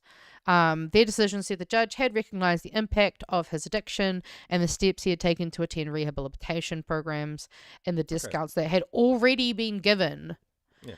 But they said that before any information about the time he had spent in a boys' home as a child, his lengthy history of substance abuse, and his early exposure to drugs and alcohol, which was part of a gang culture surrounding him.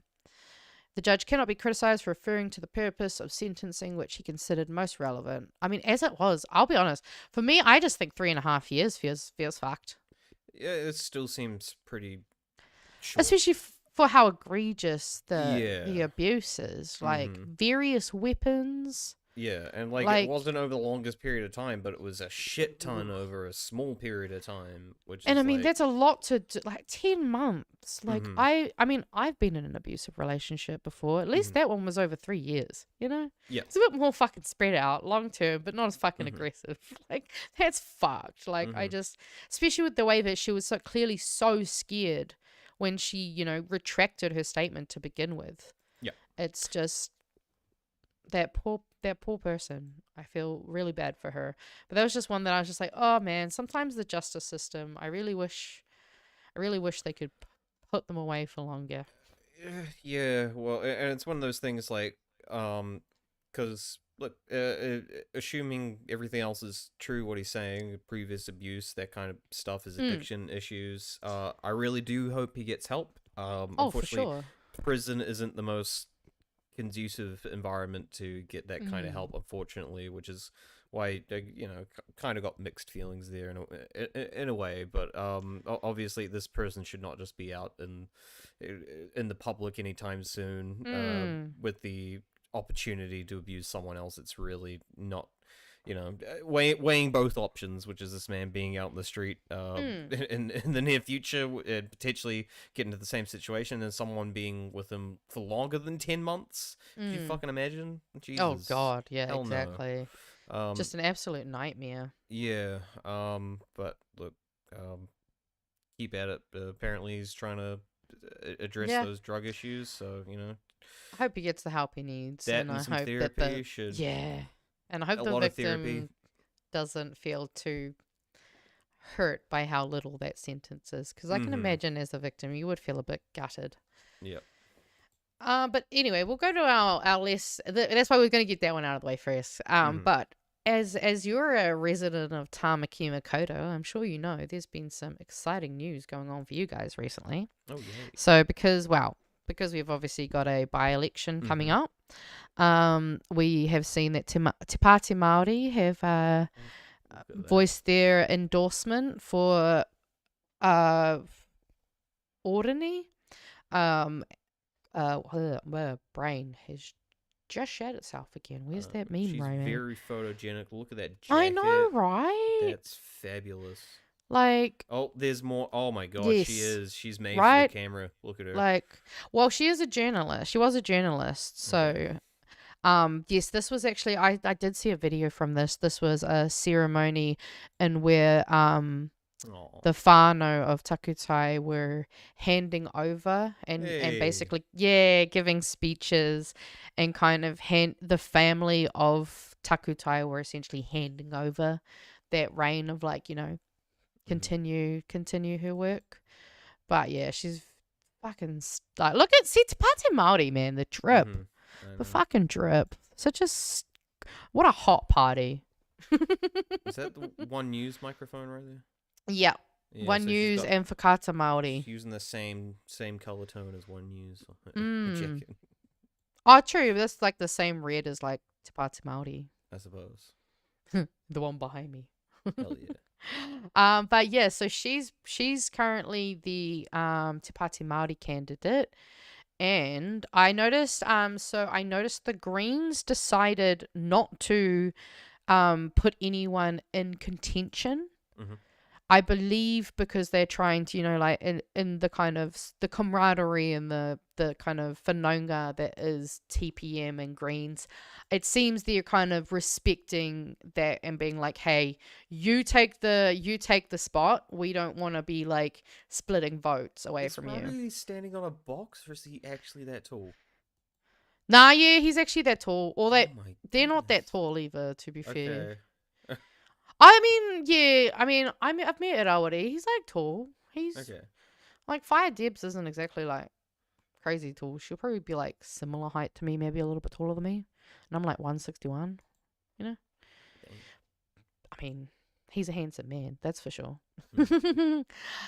So yeah, I believe the Greens are doing what the Greens always do, and they're going, nah, you're good, bro. Like, you take that one. That's your seat. And unsurprising, Labour decides they'll contest it though. And I'm not gonna lie, this rubbed me a little. I understand that Penny did narrowly lose to Takutai, so I do understand from that perspective, kind of being like, oh, this is my area, this is kind of my seat. It just, I think with the way that Labour has been not meshing and really kind of seeming to cooperate with the rest. Like, come on, guys. Yeah. Like, Chappie, what are you doing? This is not where you need to be contesting. There's other electorates to focus on. Right. Like, why don't you guys just, like, I don't know. It does feel a little typical of Labour. But that's also why I don't treat them as a left party. I treat them as a pure centre party, personally. That's how I see them. But I would be inclined to agree. Well, but in terms of them forming a bloc, no, it's not helpful. Like, no, and that's kind of, I think, where I just feel a little, I guess, disappointed yet again, since Green Party they were the G's and they're like, nah. I mean, I do hope though, I think it'll be interesting to see how her campaign goes. Like, I'm excited to follow this one. And I mean, I like Penny Hirari, don't get me wrong. Oh yeah, he's the G. He's definitely a G. Yeah, he got fucking told to. Oh He yeah, got in trouble. He did the whole thing, got out of his seat. He didn't get in trouble the same way because he's not in the Brown Party. Yeah, exactly. He's in the good Māori Party. Yeah, exactly. Yeah. He's close enough. Exactly. So yeah. And then an interesting random little one that I saw is apparently Erica Stanford is looking to change workers' rights for international students to try to encourage more of them basically to come over here, and because apparently on average in 2024 an international student spent $45,000 across the year. So obviously they've been slowly increasing, I believe, since 2023. Since 2023, because obviously during COVID and all that stuff it took a sharp decline. And so she's looking to increase the hours they can work from 20 to 25. And work rights will also be given to exchange and study abroad students, including those on programs one semester long. Okay, hold up. Yeah. This has got me a little an eyebrows raising. While she's increasing the potential in which they have to work, but I'm not seeing any actual mention of other rights, like rights to days off and sick leave, which, as far as I'm aware, for like part-time work and stuff, they've just done a whole lot of fuckery with. Well, yeah, they're looking at changing it so that it's, I guess, halved. I mean, yeah, and going back on the history of workers' rights, it's been more the opposite, not necessarily fighting for the right to work more, which I'm guessing is a good thing when you need to make more money, but typically workers' rights they've been fighting for less working days and less working hours throughout the week has been more the history of workers' rights up till this point. So this, I don't know, it seems worrying in one regard, that this could be more ripe for exploitation or overworking people, that kind of thing. But yeah, to me it just feels like a money grab. Like that's kind of all I'm really seeing from this. Of like, I'm obviously just recently was a student. I'm more of the thing that, like, we should be enabling students to not have to work. Yeah. As long, and I mean, obviously I understand, like, international, it's a little bit different. But even then, international students pay so much more for each course that it is quite, like, while I understand it being cheaper for us, obviously, because, it's like subsidizing because, we'll probably live here for most of our lives, it does seem like it is kind of just continuing to exploit international students. Yes. And if anything, this feels more exploitative to me. Like, I do think that obviously, I'm sure that, because the thing is, I know of so many international students who, they end up ending up in jobs where, like, their manager is paying them under the table and actually working them like 40, even more plus hours a week, but they're not actually paying them like what they deserve because obviously it's all under the table, and their entire visa is at risk, so they're willing to, be exploited for that. Yeah, and there was the issue with I think it was with people coming over and working visas. Who was the lady who just got checked out Darlene Tanner. Darlene Tanner, that was it. Yeah. So look, I'd be more okay with this if they were getting other protections as well along with it, but yeah, this is I do agree, especially with the whole I could think the Darlene Tanner stuff is what made my eyebrow go a little bit like, because also being investigated but not confirmed as policy was a possible 6-month work visa to allow some international graduates who did not qualify for post-study work to seek work in their field with accredited employers. And changes to make it easier for students to apply for multi-year visas were being considered. The plan to grow the international student sector had 3 objectives: raise awareness of New Zealand as a study destination from 38% in 2024 to 42% in 2 years from now, and 44% in... Wait, that number jumps up real... Okay, that seems dumb. They only want... Okay. So you get a 4% increase is what they want between now and 2 years from now. But then a whole other... 8 years later? No, 7 years later. I don't like doing math. 7 years later for 42%. That just feels like the increase feels short there. Grow student enrollments from 83,700 in 2024 to 105,000 in 2027 and 119,000 by 2023. The increase in proportion of prospective students rating New Zealand among their top 3 choices of study from 18 to 20 in 2027 and 22%. So that's the current goal. I mean, I definitely think it'll be interesting to see how it goes. I just do have reservations. Absolutely. Okay. But then we've got one last little story that I don't know if you saw. I posted it in the BHN Discord because I thought it was funny.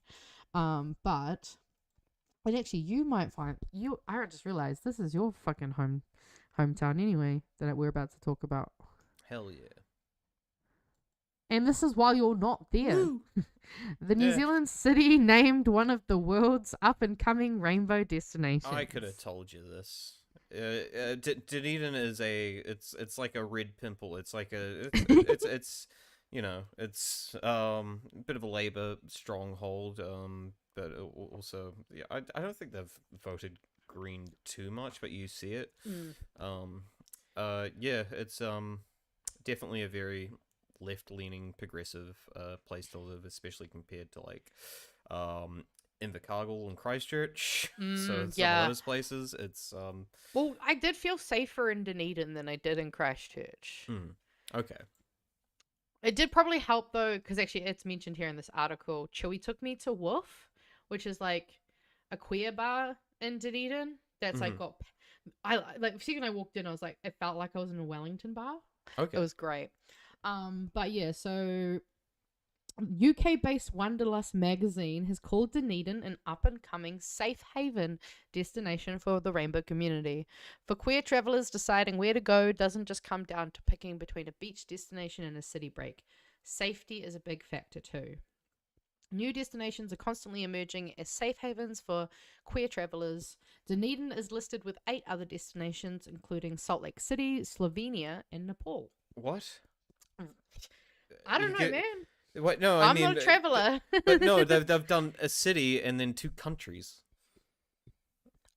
Oh yeah, I mean Salt Lake City and then Slovenia and Nepal. maybe they're just giving the more general one for those two, because maybe if they said the specific spots, it wouldn't be obvious. You know what I mean? I suppose, but I still kind of want to know what they are.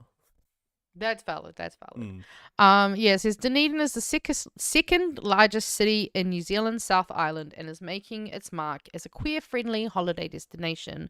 Aotearoa is a Māori name for the city and has the second, which I didn't know this, has the second highest proportion of queer-identifying people in the country. I didn't know that either. Yeah, because we're number 1 here in Wellington. Yeah. Which, you know what I just realised? Nope.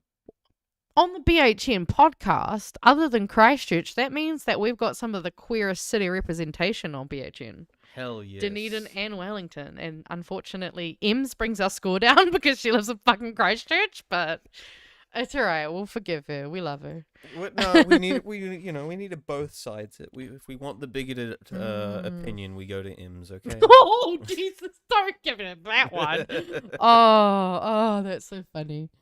She can be the queen of the crunchies. Is that what you're saying? Yeah, Queen Crunchy. The article highlights Dunedin Fringe, as well as numerous local queer-friendly and queer-owned eateries and businesses in Dunedin. One of those is Woof, a bar in the city CBD, and the owner, Josh Thomas, is delighted that the Dunedin gets a mention. They let me put BHN stickers up in their bar, so highly endorse Woof. You know, doing some free promo. There, but I'll have to go there next time you go back home, you've got to go. Like, when I walked in, it's like you've got all the different like rainbow trans flags. You got like a Palestinian flag. They also let you like do little drawings on post-it notes, and they've got like an entire, like the bar is just being filled up with them, so people can just kind of leave their cute little artwork around. It's a really good vibe.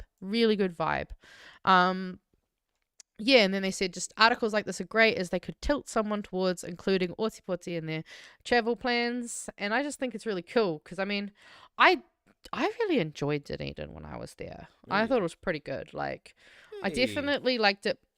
This is apparently Councillor Mandy. Oh, this is Mandy Mayhem. I know her by the way she looks. So you know Mandy Mayhem. I do know Mandy Mayhem then. Okay. Oh, maybe we'll have to get her on the show. Yeah. All right. Yeah, actually, that'd be great. Get Mandy. I mean, you're a Dunedin. Yeah, you're a Dunedinite. You should get us some ins with the funds. I'm sure I'll know someone who knows Mandy Mayhem. Surely. But yeah, it's obviously she's here saying that it's amazing to see Dunedin being recognized as a queer destination. I'm gonna assume she's queer. Like, I'm just gonna assume that she might not be, but I'm just assuming it. Queer coded at least. Very queer coded. Absolute like ally at the minimum. But But yeah, there's so many musicians and artists. Because I was actually surprised when I was down in Dunedin just seeing a poster for a drag show. I was just like, oh shit, y'all actually do get down. Yo, nice. Apparently, it's not the first time that a New Zealand city has appeared on a recent Best of Rainbow ranking. Earlier this year, Lonely Planet listed Wellington as a place for family-friendly festivities. Because obviously, you know, we're literally gay as... we are like gay crossing.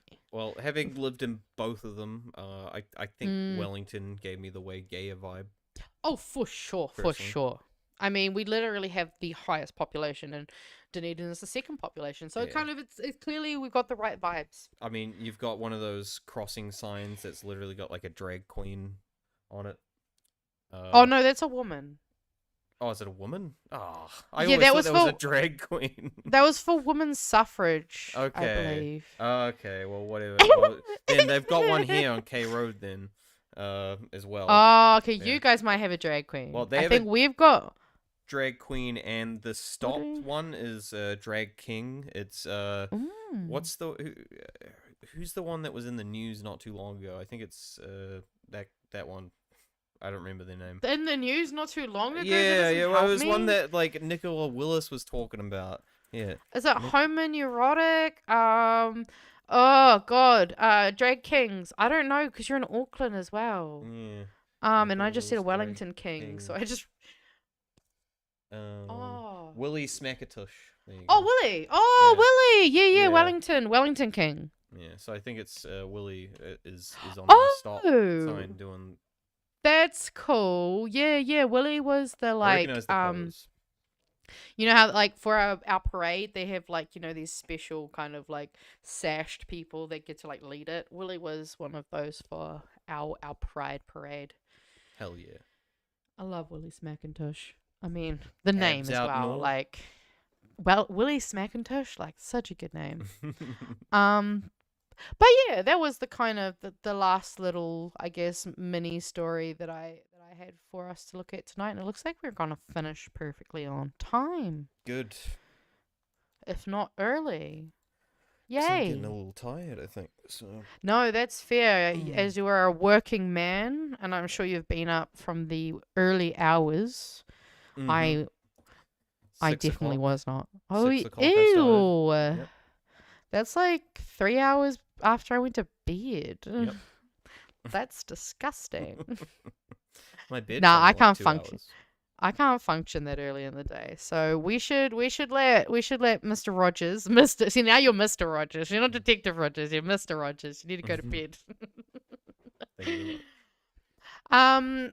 But yeah, is there anything else you wanted us to look at, or are we ready to? No, just keep your eyes peeled. There will be a video dropping tomorrow. I'll make sure to have that Yes. out.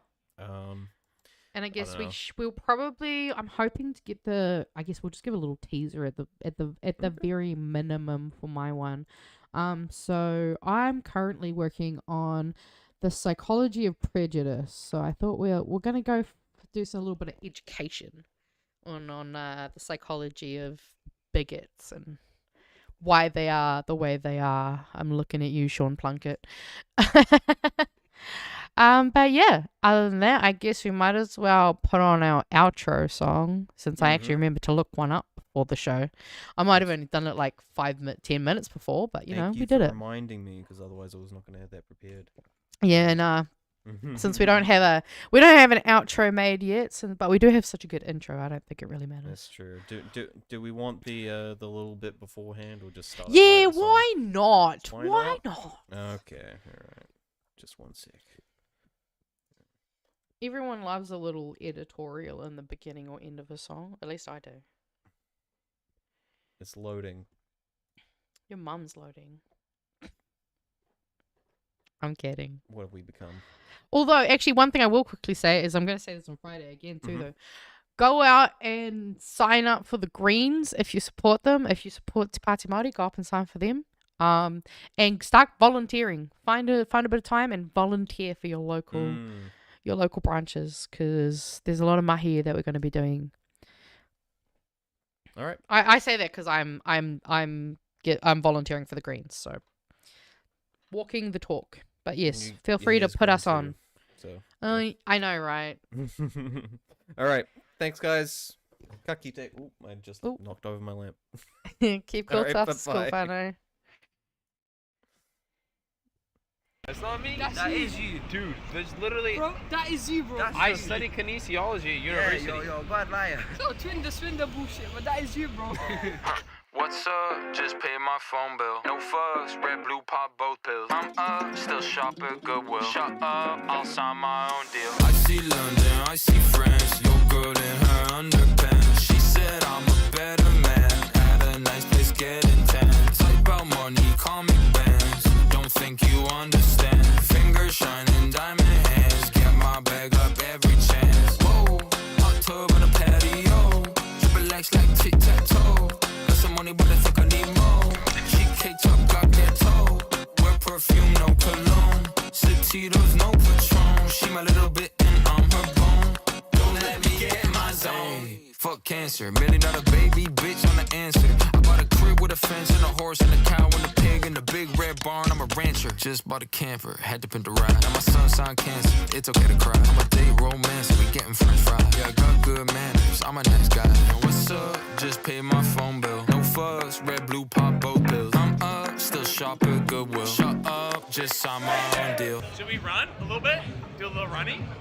Do a little runner? I see London, I see France. Your girl in her underpants. She said I'm a better man. At a nice place, getting tan. Take about money, call me bands. Don't think you understand. Fingers shining, diamond hands. Get my bag up every chance. Whoa, hot tub on a patio. Triple X like tic-tac-toe. Got some money, but I think I need more.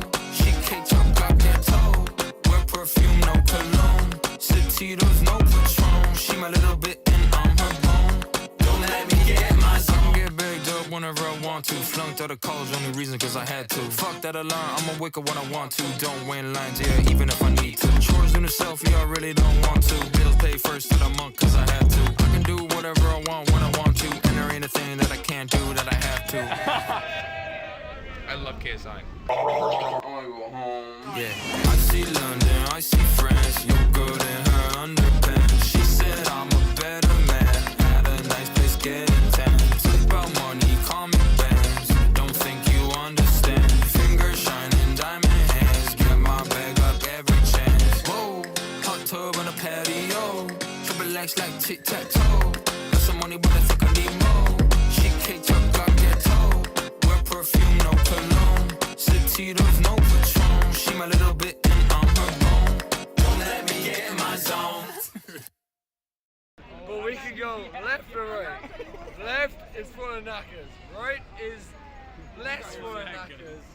But we can go either way, like. Well, which way do you want to go?